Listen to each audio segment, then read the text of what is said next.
Shalom Bapak Ibu yang dikasih oleh Tuhan. Kita kembali dalam renungan Kita Sehat, Kita Kuat. Saya yakin dan percaya hari ini semakin sehat. Amin. Hari ini semakin kuat. Mari kita pujikan Engkaulah kekuatan kita. Siapa kekuatan kita? Hanya Tuhan Yesus. Tidak ada yang lain yang menjadi kekuatan kita. Haleluya. Mari kita angkat pujian ini. Engkaulah kuatku Tuhan. Amin. Mari kita bersorak-sorai bagi Tuhan.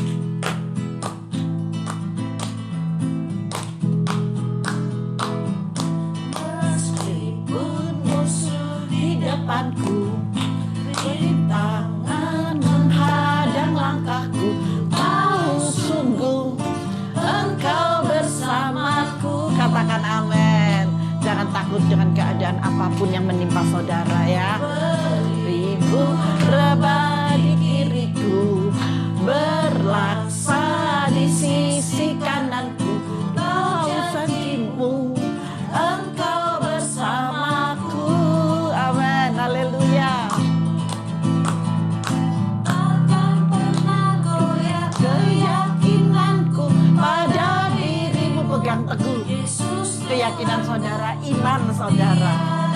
Seperti dirimu, Kaulah kuatku, kebanggaanku, gunung batu dan keselamatanku, kuat tanganmu, perlindunganku, Kaulah Allah sumber kemenangan. Amin. Hanya Tuhanlah sumber kemenangan kita.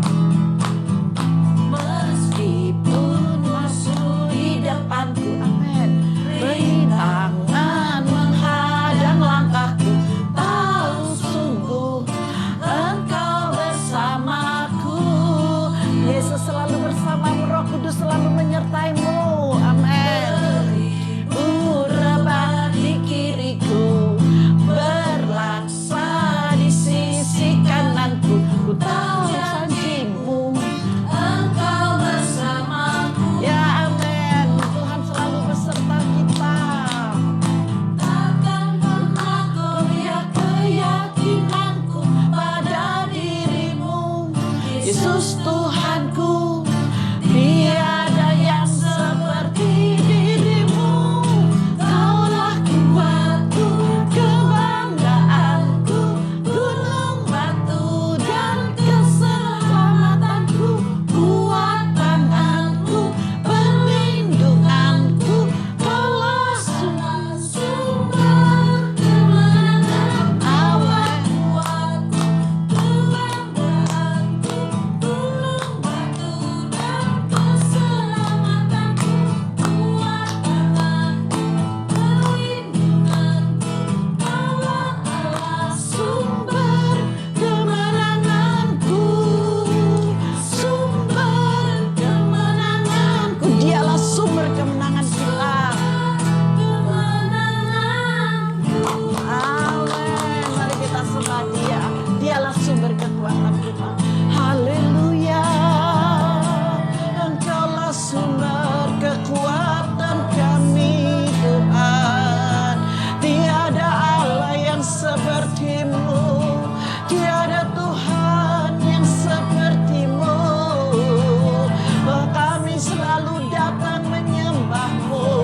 Sang Juru Selamat dan Penebus dosa umat manusia.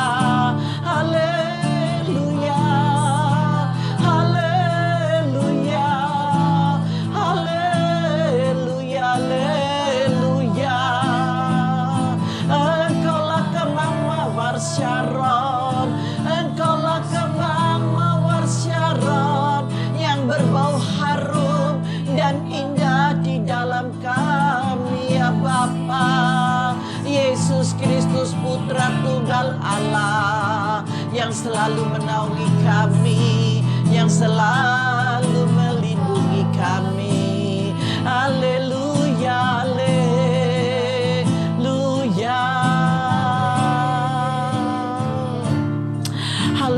Bapa, sungguh kami bersyukur Tuhan buat kasih kemurahan dan anugerah-Mu.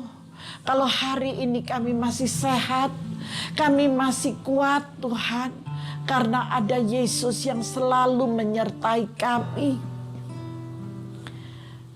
Sekalipun jalan-jalan-Mu tidak pernah terselami oleh hati dan pikiran kami, tapi kami percaya dengan firman-Mu Bapa. Kami mau menyambut kebenaran firman-Mu Tuhan. Bimbing dan pimpin kami dalam nama Yesus. Haleluya. Amin. Mari Bapak Ibu yang dikasihi oleh Tuhan, kita masuk dalam kebenaran firman-Nya. Saya memberikan judul hari ini, kekalahan terburuk. Waduh, kekalahan terburuk loh Bapak Ibu yang dikasihi oleh Tuhan. Tapi percaya ketika saudara bersandar kepada Bapa, kepada Tuhan yang namanya Yesus Kristus, Sang Juru Selamat dan Penebus dosa kita, saudara tidak akan kalah, tetapi kemenangan ada. Beribu rebah di sisi kiriku, berlaksa di sisi kananku, tetapi ketika Tuhan besertamu dan engkau ada di dalamnya, kuasa itu menyertai kita. Amin. Maka dari itu kita baca yuk sekarang firman-Nya ke dalam 2 Raja-Raja 24 ayat yang ke-18 sampai ayat yang ke-20. Kita baca dulu sebentar di sini. Sedekia Raja Yehuda, runtuhnya kerajaan Yehuda. Ternyata kerajaan itu ada yang bisa runtuh ya. Ada. Ayo kita baca. Sedekia berumur 21 tahun pada waktu ia menjadi raja, dan 11 tahun lamanya ia memerintah di Yerusalem. Sangat muda sekali, dari usia 21 sampai usia 31. 10 tahun. 10 tahun itu bukan waktu yang sebentar. Kalau 1 tahun mungkin 2 tahun atau 1 bulan itu sangat singkat, tetapi ini 10 tahun. Nah, di sini dalam pemerintahannya Sedekia, nama ibunya ialah Hamutal binti Yeremia dari Libna. Jadi mereka berasal dari kota Libna. Ia melakukan apa yang jahat di mata Tuhan, tepat seperti yang dilakukan Yoyakim. Waduh, Yoyakim itu Raja Yehuda juga. Jadi dia mengikuti cara pemerintahannya Yoyakim. Itu yang dianut diblat. Tahu diblat? Biasanya yang tahu blat-blatan ini dipatrun gitu ya. Penjahit biasanya ya yang tahu ini. Nah, mari Bapak Ibu yang dikasihi oleh Tuhan. Kalau kemarin kita sudah mendengar dalam renungan, itu kita diberitahu tentang Amsal. Amin. Nah, di dalam Amsal mengajarkan kepada kita yang terbaik, memiliki roh yang takut akan Tuhan, maka sejahtera dan limpah berkat ada di dalam keluarga kita masing-masing. Nah, hari ini Tuhan memberitahukan kepada kita tentang Raja Sedekia. Dia mengikuti Raja Yoyakim, itu hal yang salah. Karena apa? Karena jahat. Masih ingat toh beberapa waktu yang lalu di Amsal 3? Masih ingat? Nah, kita harus ada di sana. Amin. Di sini ayat 20 dikatakan, sebab oleh karena murka Tuhanlah terjadi hal itu terhadap Yerusalem. Kenapa sih? Karena kejahatan yang dilakukan gitu ya. Perhatikan baik-baik. Ia melakukan apa yang jadi Sedekia itu melakukan yang jahat di mata Tuhan.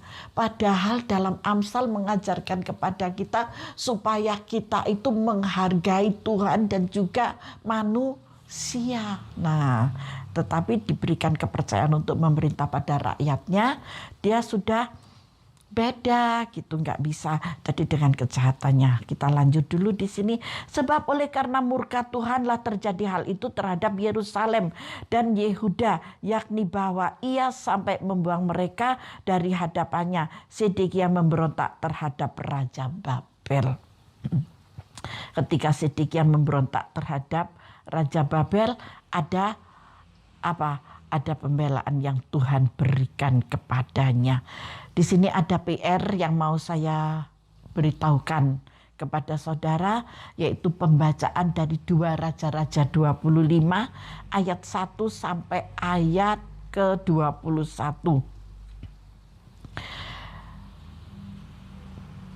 Di ayat yang ke-20, pasal 25 ayat 1, maka pada tahun ke-9 dari pemerintahannya dalam bulan yang ke-10, pada tanggal 10 bulan itu datanglah Nebukadnezar Raja Babel dengan segala tentaranya menyerang Yerusalem. Ia berkemah mengepungnya dan mendirikan tembok pengepungan di sekelilingnya.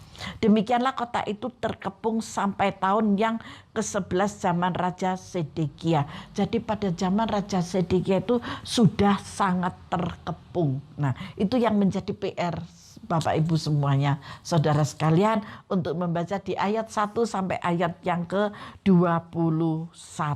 Di sana jelas sekali ya nanti untuk pembacaannya, untuk ceritanya, untuk alurnya itu saudara akan mengerti. Saya mengajak Bapak Ibu Saudara untuk terus belajar membaca, belajar untuk menyimak, belajar untuk mengerti akan kebenaran firman Tuhan ini. Nah, saya akan mengupasnya supaya waktu kita juga nggak terlalu panjang gitu ya. Nah, mari. Di bawah pimpinan Nebukadnezar, pasukan Babel mengepung kota suci itu. Jadi pasukan Babel sudah mengepung kota suci itu dan meninggalkannya dalam keadaan hancur menjadi puing-puing. Mereka membakar tempat ibadah yang megah, istana raja dan rumah-rumah rakyat. Siapa yang berbuat demikian? Orang-orang di Babel. Tahu Babel? Babel itu rajanya Satan gitu ya. Nah, ketika kalau kita salah jalan, kita tinggal dalam pemikiran yang salah, itu yang masuk itu Raja Babel. Jadi bel-bel itu pada masuk semua untuk apa? Untuk mengocoh dalam pikiran saudara, dalam hati saudara, dalam jiwa saudara, sehingga kita lemah. Ketika kita lemah, tidak berdaya, dikuasailah dia. Saudara dan saya adalah bait Allah yang kudus dan suci. Jangan sampai bait Allah yang kudus dan suci ini dihancurkan oleh raja-raja Bel ini. Itu yang dimaksudkan. Amin. Faham ya dengan apa yang saya sampaikan ini? Kita ini adalah bait Allah yang kudus. Kita ini adalah bait Allah yang suci. Jangan sampai kita itu diporak-porandakan oleh tipu muslihat dari raja-raja Bel ini. Maka dari itu di sini ini di ayat firman Tuhannya nanti saudara Bapak Ibu bisa membaca dari dari pasal 25 ayat 1 sampai 21, nanti akan semakin jelas di sana. Bisa jadi ini merupakan kekalahan terburuk dalam sejarah hidup umat Allah yang begitu panjang dan tragis. Ketika kapan? Ketika kita menghadapi masalah persoalan. Seperti saat-saat ini, pandemi ini belum selesai. Sekalipun sudah ada titik-titik terang, tapi belum total gitu ya, masih belum total sekali. Maka dari itu saya dari GKI Jehovah Rafa Ministry belum membuka tempat ibadah untuk kita berjumpa. Kita nantikan waktu Tuhan. Seperti Nabi Nuh, ketika Nuh mengalami banjir yang seperti itu, hanya keluarga Nuh yang terselamatkan. Begitu hujan berhenti, Nuh tidak langsung keluar, tetapi Nuh melepaskan burung merpati yang pertama. Dan burung merpati itu tidak kembali. Yang kedua dia lepaskan lagi. Burung yang kedua. Dia tunggu lagi waktunya. Dan Nuh melepaskan yang ketiga sebagai tanda. Kalau burung yang ketiga ini kembali, berarti airnya sudah surut. Mari sabar semua ya yang beribadah di tempat saya. Kita mengingat gereja kita kecil. Kalau gerejanya kecil, duduknya semeter-semeter cuma terisi berapa gitu. Itu pertama. Tetapi bukan itu yang utama. Saya mau mengikuti apa yang tertulis dalam kebenaran firman ini. Amin. Jadi kita nggak usah gegabah. Lewat online pun kita masih bisa. Kalau orang dulu bilang apa? Alon-alon syukur kelakon. Masih suwe pokok selamat itu apa sih istilahnya, selamat gitu loh. Selumon. Nih katanya anak-anak saya seluman selamat gitu. Bukan karena kita takut ya, tetapi kita tidak boleh carpe diem. Beberapa waktu yang lalu kita harus tahu arah ketika di depan kita ada kabut. Amin. Kita minta hikmat Tuhan, dalam kebijakan itulah kita akan menjadi umat yang berkemenangan gitu. Nah, saya kembali ke dalam firman Tuhan. Nah, di sini ini adalah suatu tragis yang sangat besar. Ketika kita dalam masalah, kita mulai goyah, kita mulai bingung, kita mulai ikut-ikutan. Dan akhirnya apa? Akhirnya kita menukarkan nama Yesus dengan keinginan kita. Menjual nama Yesus. Nama Yesus digantikan, yaitu iman percayanya mulai beralih. Iman percayanya mulai ke Raja-Raja Bel. Ketika imannya ada di dalam Raja-Raja Bel, datangnya kepada siapa? Kepada dukun. Kalau dari saudara kita di sana katanya itu musyrik gitu ya. Nah, ketika kita tidak menukarkan nama Tuhan yang pencipta langit dan bumi, yang memberikan nafas kehidupan kepada saudara, maka engkau akan tetap selamat. Amin. Janganlah kita berhikmat memakai hikmat kita sendiri, tapi pakailah hikmat yang daripada Allah, maka engkau akan mendapatkan yang terbaik di sana. Nah, ketidaktaatan mereka yang terus-menerus kepada Allah memberikan konsekuensi yang membawa kehancuran. Konsekuensinya itu hancur. Ketika apa? Ketika kita tidak taat. Mari kita mengikuti dalam ketaatan, yaitu firman-Nya. Amin. Ketika Nuh mengikuti dalam ketaatan Tuhan, maka Nuh menjadi orang yang terhebat. Haleluya. Karena apa? Karena istrinya mendukung, anak-anaknya mendukung, keluarganya mendukung, menantunya mendukung, bahkan sampai binatang-binatang pun mendukung kepada Nuh. Mari kita bersatu. Kita bersatu. Sekalipun rebah di sebelah kiri, berlaksa di sebelah kanan, iman kita tidak tergoyahkan, tetap kepada Yesus Kristus Tuhan, Sang Pencipta langit dan bumi. Maka percayalah, berkatmu tidak akan hancur, tetapi engkau akan semakin dilimpahi dengan berkat yang luar biasa. Jangan ditukarkan dengan apapun cintamu kepada Yesus. Amin. Setuju ya? Haleluya. Boleh. Siapa yang mau bersorak-sorai, gitu, nggak masalah. Tuhan lebih suka. Amin. Melalui semuanya itu Allah mendesak mereka untuk bertobat dan berbalik kepada Tuhan. Ini aja, tidak ada kata yang terlambat. Mari Bapak Ibu saudara-saudari sekalian yang dikasih oleh Tuhan, yang kemarin-kemarin sudah memakai azimat gitu ya, buang itu semua, kembali kepada jalan yang benar. Amin. Ketika engkau kembali kepada jalan yang benar, maka Yerusalem dipulihkan. Saudara adalah Israel Tuhan, saudara adalah Yerusalem yang layak dan patut untuk dipulihkan, maka Sion akan bersorak-sorai. Amin. Di sini saya itu sangat sedih loh ketika menyadari betapa Tuhan itu mendambakan umatnya. Ya, saya sedih banget ketika banyak orang-orang yang berbalik hanya karena masalah persoalan, dan dia menukarkan hak kesulungan itu dengan kacang merah. Saya sangat sedih sekali. Itu saya, apalagi Tuhan yang saudara sembah, yang memberikan nafas kehidupan, oksigen yang tidak beli, ya toh, kesehatan yang prima diberikan. Coba kalau kita lihat orang-orang yang pakai peralatan di rumah sakit itu, apa itu namanya, pakai oksigen, ventilator, ya, cerak itu, aduh, bayangkan mengerinya, ngeri banget. Kita yang sehat, kita yang bisa dengar renungan, saya yang bisa menyampaikan renungan buat saudara. Sekalipun mungkin juga ada yang gak suka ya dengan renungan saya, tetapi juga ada yang suka dengan renungan ini. Itu masih diberikan kesehatan antara saya dan saudara. Saudara mendengarkan, saya menyampaikan gitu ya. Itu masih dikasih sehat. Apalagi kalau mereka yang sudah terkapar, yang mereka sudah gak bisa apa-apa. Bayangin, waduh, nanti Kalau sekalipun nggak seperti itu, mungkin ada yang stroke lah. Mungkin kalau stroke ya masih bisa nonton. Terus ada yang cuci darah, ginjal sudah tidak berfungsi. Pikirannya sudah, waduh, ini sudah jadwal, ini sudah ini, aku harus ini, aku harus itu. Nah, itu sangat fatal banget gitu. Mumpung selagi kita ada kesempatan, kita dengar firman Tuhan dan kita lakukan firman ini. Setuju? Amin. Amin. Saya nggak terlalu cepat kan ngomongnya? Bisa difahami ya, bisa dimengerti.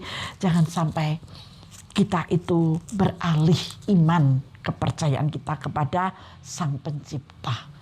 Jangan engkau datang kepada hal-hal yang salah, tetapi datanglah kepada Tuhan yang menciptakan langit dan bumi, yang tidak pernah berbohong kepada saudara dan saya, selalu menepati janji-janjinya. Ketika saudara dalam keadaan susah, berseru, berdoa, percaya, mujizat terjadi. Senang kan kalau selalu ada mujizat itu? Ya, ketika engkau senang dengan mujizat, mujizat Tuhan selalu ada padamu. Dalam keadaan apapun, dalam keadaan situasi kondisi apapun, mujizat pasti datang ketika engkau berseru dan hatimu melekat kepada Tuhan. Nah, saya itu sangat sedih banget gitu ya. Tetapi di sini dikatakannya